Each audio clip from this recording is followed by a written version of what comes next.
Wahaka kaifa tufsidu akhirataka itu bidunyaka. Bagaimana kamu menghancurkan akhiratmu dengan duniamu? Bagaimana kamu memenangkan duniamu dengan mengalahkan akhiratmu? Bagaimana kamu mementingkan dunia kamu daripada akhirat kamu? Seperti itu maknanya. Kaifa tufsidu ta'ata maulaka azza wa jalla bi ta'ati nafsika wa hawaka wa syaitanika wal khalq. Bagaimana kamu merusak ketaatanmu kepada Tuhanmu dengan ketaatanmu kepada nafsumu, kepada hawamu dan kepada setanmu dan kepada makhluk. Kenapa engkau lebih mementingkan mentaati hawa nafsumu, mentaati hawamu, mentaati setanmu dan mentaati makhluk daripada mentaati Allah Subhanahu wa ta'ala? Kenapa engkau lebih mementingkan itu? Kaifa tufsidu taqwaka bisyakwaka ila ghairihi. Bagaimana engkau merusak ketakwaanmu dengan mengadukan nasibmu kepada selain Allah? Ini adalah realita kita sehari-hari, bahwa kita lebih mementingkan dunia daripada akhirat. Ya. Kenapa? Ini dipertanyakan, kenapa? Menguntungkan, kalau akhirat tidak menguntungkan. Ya sekarang gini, waktu yang keboda, tapi kenapa duhur kelewat? Iya, kenapa sholatnya ketinggalan hanya karena gebot? Ya konon. Apa nyelatnya kayak gue. Jadi hanya karena urusan gabah sampai sholat dikalahkan. Karena dagangannya lagi laris sampai akhirnya larut malam, sehingga akibatnya bangun subuhnya kesiangan. Dipertanyakan kenapa? Kaifa tufsidu ta'ata maulaka azza wa jalla bi ta'ati nafsika wa hawaka wa syaitanika wal khalq. Kenapa kamu lebih mentaati hawa nafsumu, lebih nurut sama manusia daripada sama Allah? Kenapa? Kenapa di sini bukan pertanyaan, tetapi lagi manglosirakin ngerti beli. Jadi bakal dijawab berarti beli paham.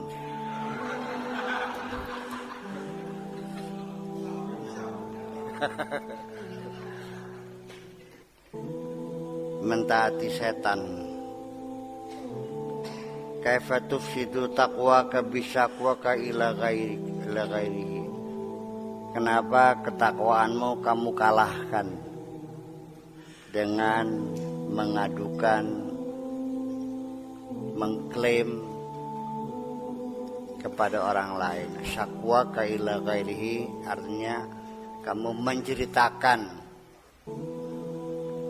keadaan kesusahan kamu kepada orang lain, mengadukan kesusahan kepada orang lain ini sama dengan komplain kepada Allah, tidak menerimakan keputusan Allah. Kenapa kamu tidak menerima keputusan Allah? Kenapa kamu mengadukan nasibmu kepada orang lain. Beli cep meneng aja ke bacoteka. Iya. Ngereces bae ngada kena keblenakan anu gimana. Wis kali cep meneng bae. Ana cinta kon dahar dereng alhamdulillah. Sehat boten alhamdulillah. Duwe beli duit alhamdulillah. Aja lo kandan ning wong beli duit. Iya. Tuh. Amma ta'lamu anna Allah azza wa jalla hafizun lil muttaqina wa nasirun lahum. Apakah kamu tidak tahu bahwa Allah menjaga orang-orang yang bertakwa dan menolong mereka? Kenapa kamu harus ceritakan kepada orang lain? Kenapa enggak langsung minta sama Allah saja sih? Begini, ini menjadi masalah mungkin karena enggak paham juga sih. Ketika engkau bercerita tentang kesusahan kamu, entah banyak utang, entah lagi bertengkar dengan istri, atau karena lagi sakit yang gak sembuh-sembuh, apakah kamu yakin orang yang mendengarkan kamu itu iba kepada kamu? Belum tentu. Apakah dia mungkin berbagi rasa dengan kamu, melu nangis senyum beli, malah sering-sering puas ladas pisan.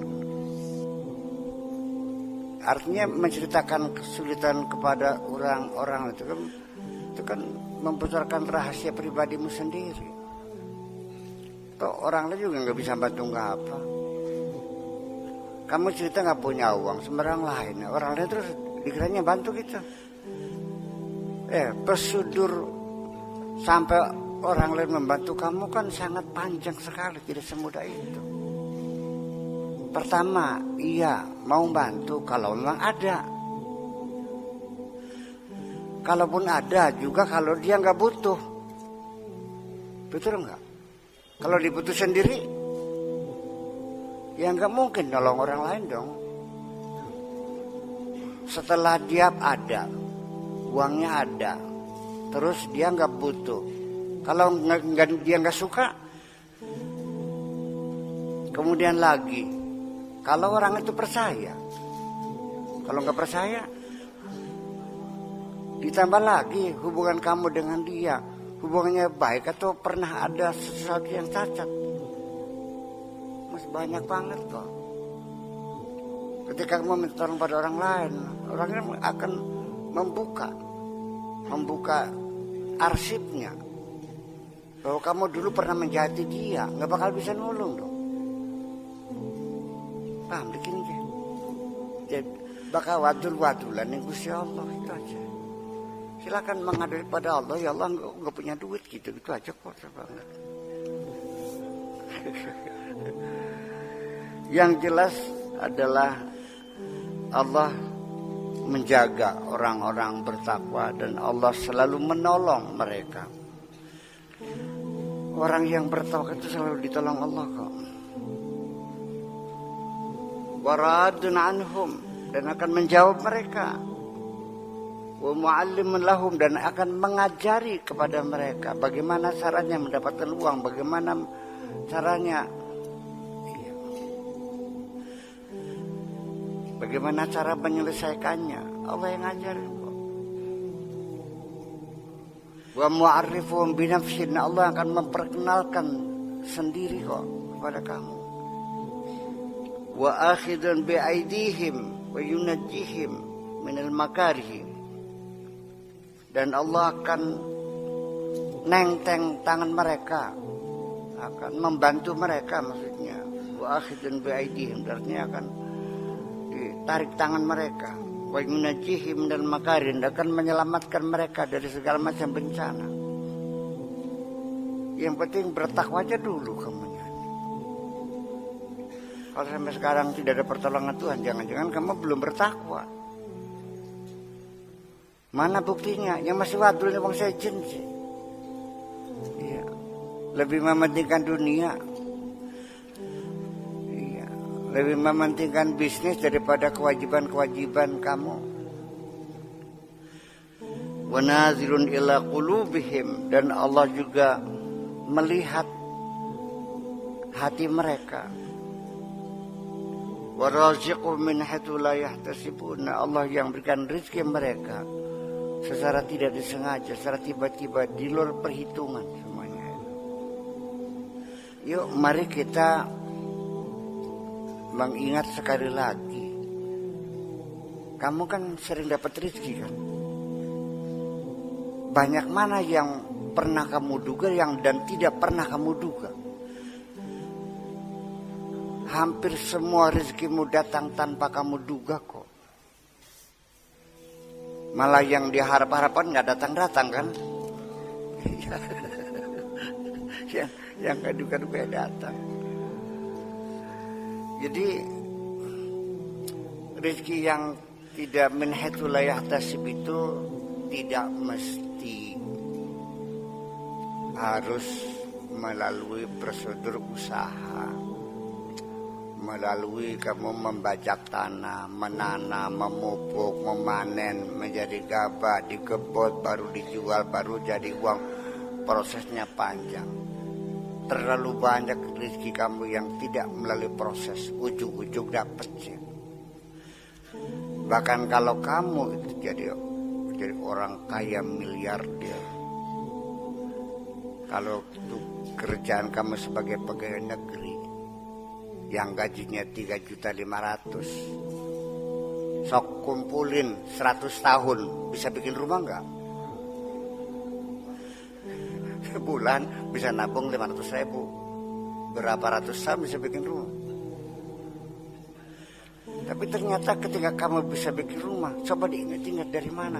Bukan tabungan gaji kamu kok, rezeki yang tidak diduga-duga. Iya, terbeli. Ya, dari proses usaha iya, yang terduga iya. Tapi juga masih ada kausalita. Orang itu menolong kamu karena dulu orang masih ingat kamu pernah nolong dia. Makanya orang itu ingin balas budi ya, terjadi. Atau juga orang menolong kamu karena dia tidak menemukan jalan menyelesaikan persoalan kecuali kamu yang bisa menyelesaikannya. Ya kan, sebagai imbalan jasa dikasih uang. Satu hari ada orang yang pengen kaya. Saya bilang, enak juga orang miskin, saya bilang. Jawab dia, di mana enaknya orang miskin? Ya enak orang kaya lah. Kalau orang kaya kan duitnya ada, kan beli mobil ada, mau naik haji bisa, nyekolah anaknya bisa. Kalau orang miskin, tetapi karena dia bertekad bulat, tetap ngotot pengen kaya. Kalau nggak kaya nggak usah hidup lah, percuma gitu.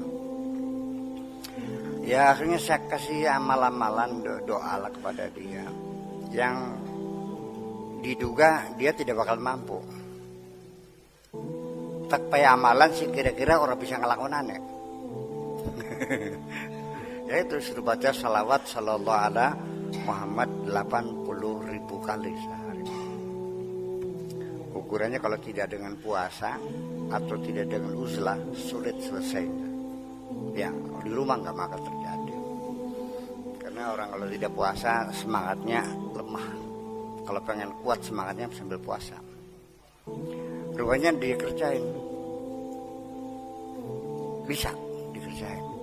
Suatu ketika dia sedang ditawang gitu lewat, ada mobil mewah, mobil Mercy barangkali, banyak kempes, dia bantu ganti ban serep, lalu dikasih uang 5.000 lah gitu.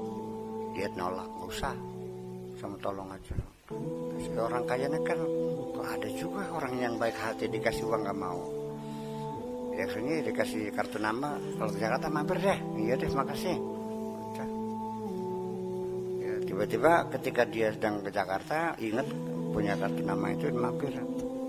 Ditanya, ada nggak ya tanah yang kira-kira 10 hektar, kira-kira segeblek lah gitu tempat. Ya mulutnya dengan tidak sengaja ada, padahal dia nggak tahu tuh ada. Gitu. Ya, datang ke sini dia nanya-nanya ada.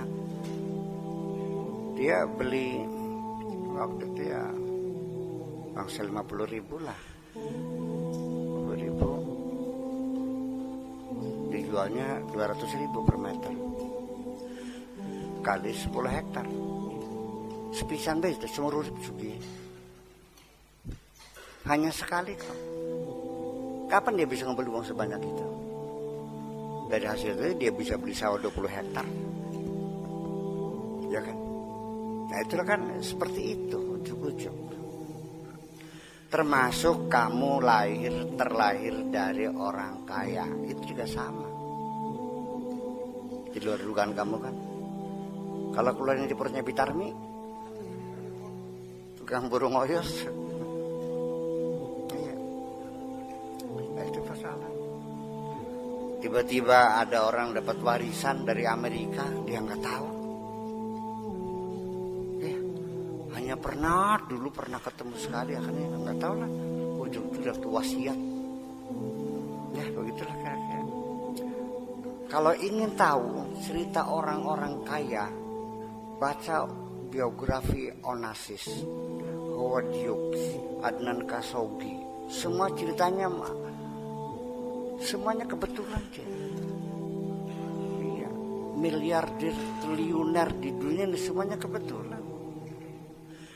Adnan Khashoggi itu orang terkaya Saudi di Amerika itu apa sih?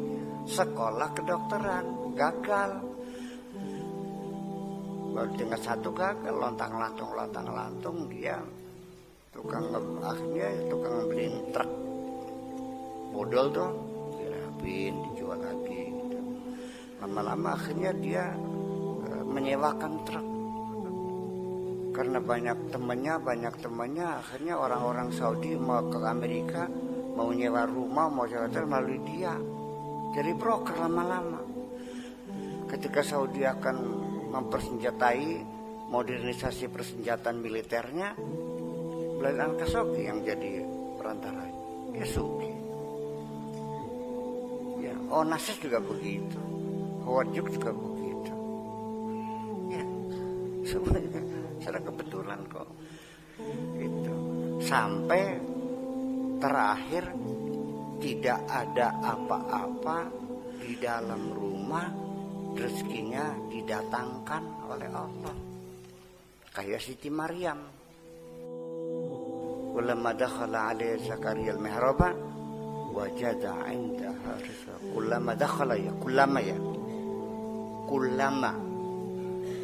Jadi bukan sekali, kullama. Setiap saat dia datang, kok ada bekakak ayam, ada sambal goreng. Yang ngirim siapa?